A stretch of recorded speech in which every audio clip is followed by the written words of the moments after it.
Today will be a longer video, a heavy one but important one.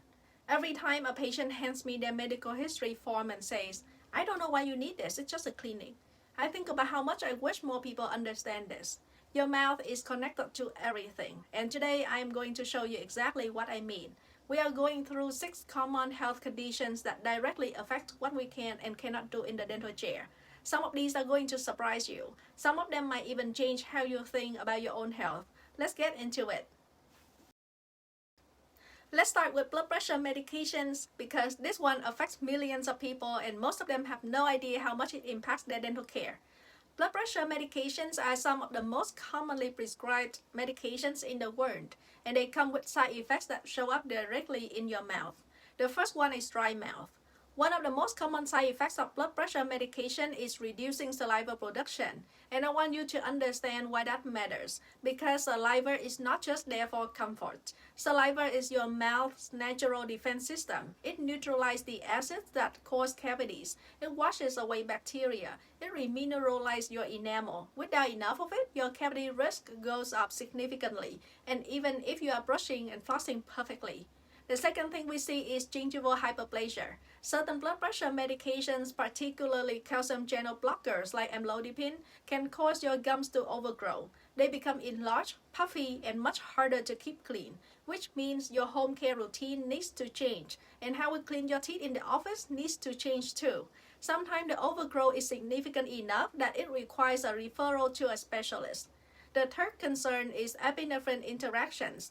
Many local anesthetics used in dentistry contain epinephrine, which helps the anesthetic last longer and control bleeding. But epinephrine can interact with certain blood pressure medications. Usually the dosage of epinephrine we use in a day-to-day procedure is pretty low, so the impact of that interaction is not much. However, we still need to know what you are taking so we can choose the right anesthetic for you, especially if we need lots of numbing that day. And finally, and this one surprises a lot of people, if your blood pressure reading is too high on the day of your appointment, we may need to reschedule your treatment. Dental procedures can temporarily raise your blood pressure. And if it is already elevated before we even start, that is a risk we are not willing to take with your health. This is not us being overcautious. This is us taking your oral health as seriously as we take your teeth. Diabetes is one of the most powerful examples of how connected your mouth and your body truly are. And the reason I say that is because this relationship does not just go one way, it goes both ways. Diabetes affects your mouth and your mouth affects your diabetes. Let me explain.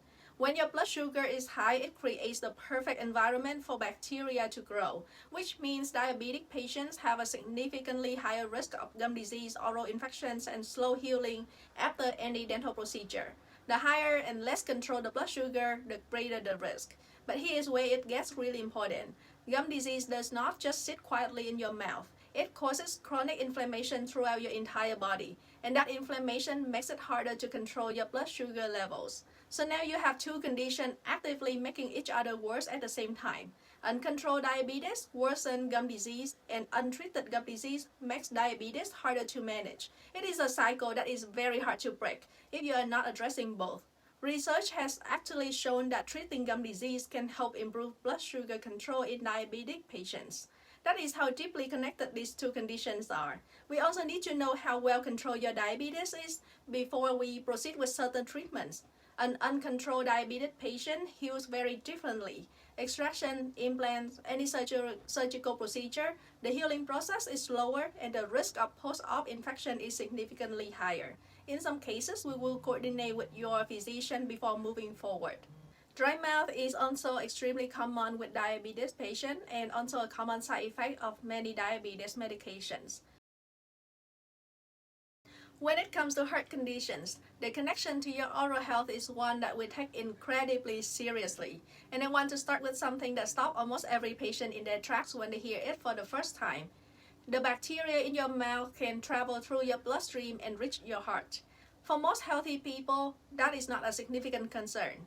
Your immune system handles it. But for patients with certain heart conditions, like with a history of heart valve problems, congenital heart defects, or a previous infection of the heart lining called infective endocarditis, that bacteria can attach to the heart and cause a life-threatening infection called bacterial endocarditis. This is why some heart patients are required to take antibiotics before certain dental procedures.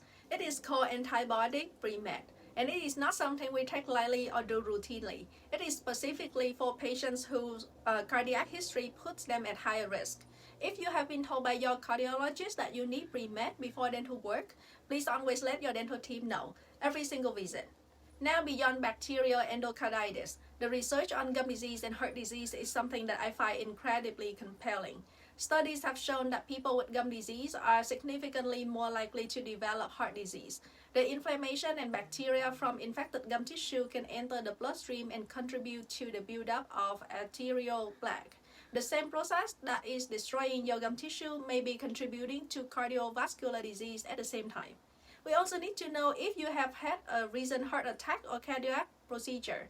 There is a window of time after a cardiac event where dental treatment needs to wait. Your heart has to heal first. We had a patient recently who came in just weeks after a heart attack, and as much as we wanted to help her, we knew the right thing to do was wait for medical clearance. Her heart came first, always. And if you are on blood thinners for your heart condition, which many patients are, that changes how we manage bleeding during any procedure. We will cover blood thinners in more detail in a moment. The bottom line, tell us about your heart, all of it. This next one catches almost every patient completely off guard, and I completely understand why. Because on the surface, it seems like a hip replacement or a knee replacement has absolutely nothing to do with your teeth, but it does, and here is why. When you have a joint replacement surgery, your natural joint is replaced with a prosthetic one, usually made of metal, ceramic, or plastic. And that prosthetic joint does something your natural joints cannot do. It stays in your body permanently without its own blood supply or immune defense. Your natural joints have a remarkable ability to fight off bacteria that might wander through your bloodstream. A prosthetic joint does not have that same defense, which means if bacteria from your mouth travels through your bloodstream and reaches that joint, it can attach and cause a serious infection. And this is not a minor complication. Treatment for a prosthetic joint infection often means hospitalizations, long-term IV antibiotics, and frequently surgery to remove and replace an entire joint again. It is a devastating outcome that we want to help you avoid. Now I want to be transparent with you about something, because the guidelines around this have evolved, and I think you deserve to know the full picture. For many years, dentists routinely prescribed antibiotics before dental procedures for own joint replacement patients. The thinking was better safe than sorry. But the current guidelines from the American Dental Association have shifted. Routine antibiotic pre-med is no longer recommended for own joint replacement patients before own dental procedures. However, this is really important. Every single patient is different. How recent your surgery was matters. Your overall immune health matters. Whether you have had any complication with your joint matters. And the type of dental procedure we are doing matters. Your orthopedic surgeon may still strongly recommend pre-med for you specifically. And that is a conversation that needs to happen between you, your surgeon, and your dental team together. This is exactly why the medical history form exists, not to create paperwork, but to make sure we are all on the same page about your care. Tell us about your joint replacement every time without fail. Blood thinners are medications that prevent dangerous blood clots from forming. They are prescribed for a wide range of conditions like atrial fibrillation, deep vein thrombosis, pulmonary embolism, after heart valve surgery, after certain cardiac procedures, and for stroke prevention. Some of the most common ones you might recognize like warfarin, Eliquis, Xarelto, Plavix, and aspirin at higher dose.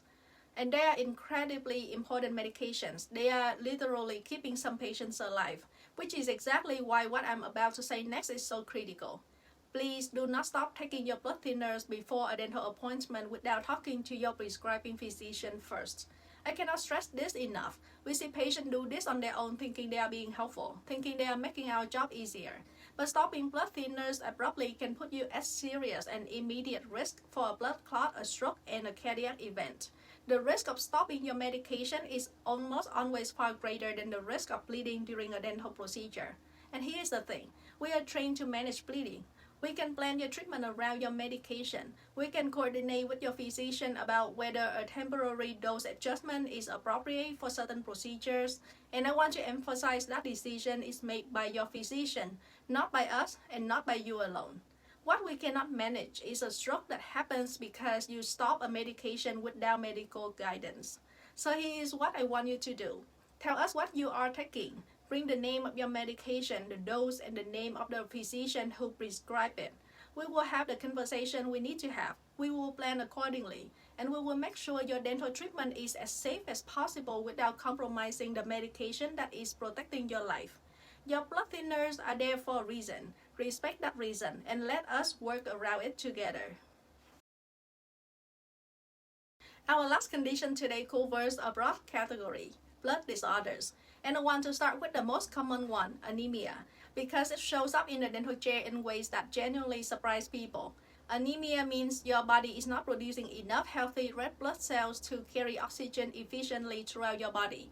And while most people think of anemia as something that makes you feel tired, your mouth tells a story about it too. Pale or unusual white gums, a smooth, sore, or burning tongue, mouth sores that keep coming back, delay healing after any procedure. These are all signs we look for during your exam. Sometimes the mouth is the first place a systemic problem shows itself. Anemia also affects how you tolerate dental treatment. Patients with anemia may experience more fatigue, may have less tolerance for longer procedures, and tend to heal more slowly after any surgical treatment. Knowing this ahead of time helps us plan appointments that work better for your body. Now, beyond anemia, other blood disorders carry their own very specific implications for dental care. Hemophilia and other clotting disorders require extremely careful planning before any procedure that involves bleeding. Even what would normally be a routine extraction becomes a procedure that requires coordination with your hematologist, specific clotting factor protocols, and very careful post-op monitoring. Nothing about dental treatment is routine for these patients, and that is not a bad thing. It just means that we plan more carefully. Sickle cell disease is another condition that directly impacts dental care. Patients with sickle cell disease are at higher risk for infections and have compromised healing. And here is something most people do not know. A dental infection in a sickle cell patient can actually trigger what is called a sickle cell crisis. A dental problem becomes a medical emergency.